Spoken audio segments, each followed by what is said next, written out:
Olá! Nesta segunda aula vamos trabalhar a unidade 3 de nossa apostila, onde trataremos das obrigações tributárias e seus elementos.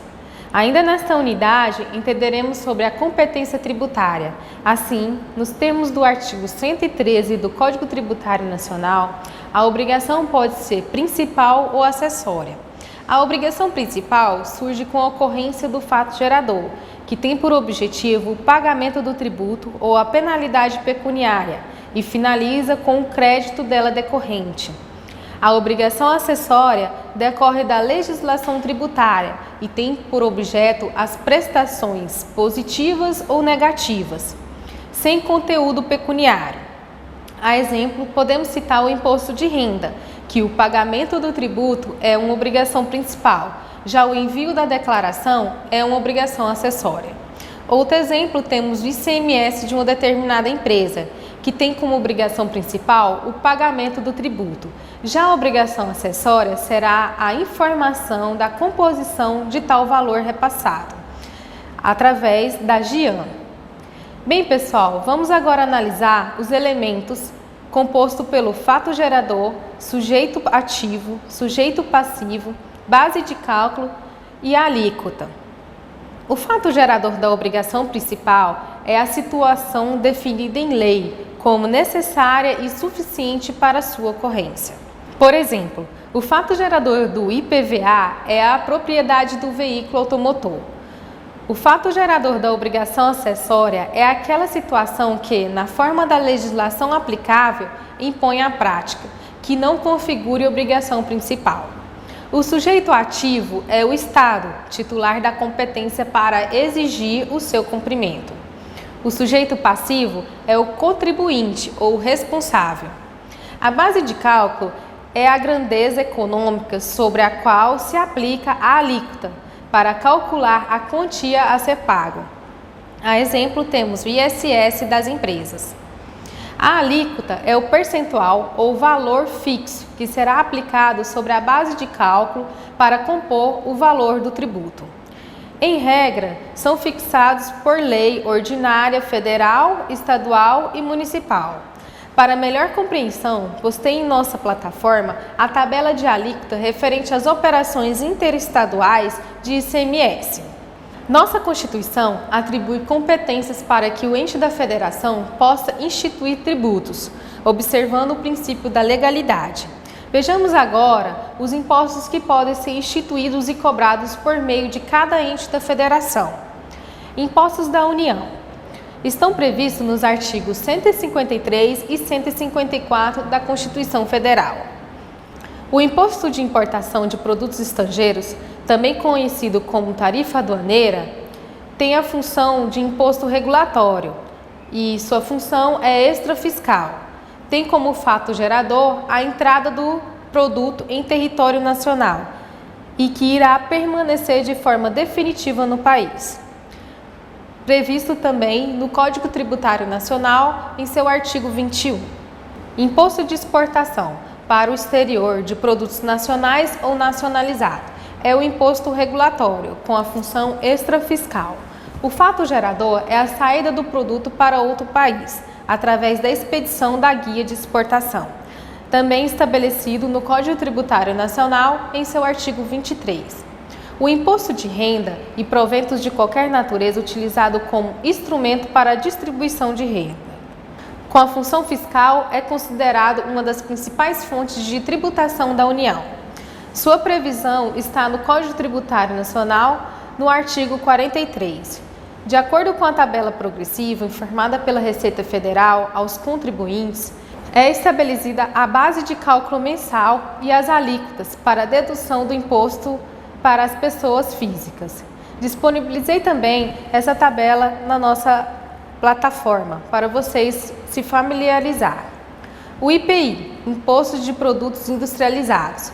Quando o produto é submetido a qualquer operação que modifique a natureza e a finalidade, as alíquotas são diferenciadas aplicando o princípio da seletividade dos produtos, previsto no artigo 46 do Código Tributário Nacional. O IOF, Imposto de Operações de Crédito, Câmbio e Seguro, ou relativo a títulos ou valores imobiliários, com a função extrafiscal, criado para nivelar o mercado financeiro, de acordo com o artigo 63 do Código Tributário Nacional. O ITR, Imposto da Propriedade Rural, é um imposto pessoal sobre o patrimônio imobiliário que incide sobre a terra. O que é considerado para a incidência do ITR é a localização, ou seja, que esteja fora da zona urbana. Está previsto no artigo 32 do Código Tributário Nacional. Grandes fortunas, nos termos de lei complementar, mas que nunca foi instituído até hoje. Os impostos dos estados e do Distrito Federal está previsto no artigo 155 da Constituição Federal e no artigo 147 outorga ao DF a competência de instituir e cobrar, além desses tributos, os tributos municipais. O ITCMD, Imposto de Transmissão Causa-Mortes e Doação de quaisquer bens ou direito, tem como fato gerador a transmissão de quaisquer bem ou direitos, por meio de herança ou doações. Incide também sobre bens móveis e imóveis. Sua alíquota máxima é de 8% e tem a função fiscal. O ICMS, Imposto de Operações relativa à circulação de mercadoria e sobre prestações de serviço de transporte interestadual e intermunicipal e de comunicação, e ainda as do exterior, disposto na Lei Complementar número 87 de 1996. Sua função é predominantemente fiscal e representa a maior parte de recursos do Estado e do DF. As alíquotas são definidas pelos estados, sendo que o Senado Federal fixou alíquotas máximas e mínimas nas operações internas. Disponibilizei em nossa plataforma a resolução número 22 de 89 do Supremo Tribunal Federal, onde estabelece as alíquotas de ICMS para operações interestaduais. O IPVA é o Imposto de Propriedade de Veículo Automotor. A base de cálculo é o valor do veículo a cada ano e o fato gerador é a propriedade do veículo. Agora vamos tratar dos impostos municipais, instituído no artigo 156 da Constituição Federal. O ITBI, Imposto de Transmissão intervivo a qualquer título, por ato oneroso de bens móveis, por natureza ou ascensão física, e de direitos reais sobre imóveis, exceto os de garantia, bem como cessão de direito à sua aquisição. O registro imobiliário é o fato gerador do imposto. A base de cálculo é o valor venal dos bens e direitos transmitidos. O IPTU, Imposto da Propriedade Territorial e Predial Urbana. Função predominantemente fiscal, tem como fato gerador a propriedade, o domínio útil ou a posse. A base de cálculo é o valor venal do terreno. Está prevista no artigo 32 do Código Tributário Nacional. O ISS, Imposto sobre Serviço de qualquer natureza. Com função fiscal, o fato gerador é a prestação do serviço, seja por empresa ou por autônomo. Os municípios têm autonomia para fixar as alíquotas e deverá estar contido em seus códigos tributários. A alíquota máxima é de 5%. O ISS pode ser cobrado no local da prestação do serviço ou na sede da empresa prestadora do serviço.